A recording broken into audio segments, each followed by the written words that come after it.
با نام یاد خدا و با عرض سلام به خبرهای نیمه روزی از آسیا خوش آمدید.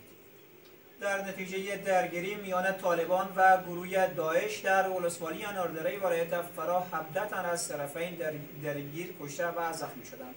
مقامات امنیتی پلیس در فرماندهی امنیه فرات با تایید این خبر میگویند که اکنون داعش در قریه سرگردان در محاصره طالبان قرار دارد.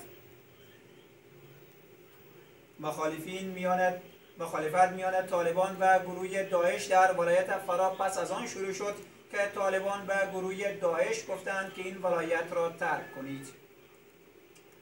جنرال عبدالرازق فرمانده امنیه قندهار ادعا می کند که شماری از اعضای شورای عالی صلح در تلاش از بین بردن وی و شماری از فرماندهان جهادی از جمله استاد سیاف عطا محمد نور و اسدالله خالد هستند. و قتل جنرال مطیع الله فرمانده امنیه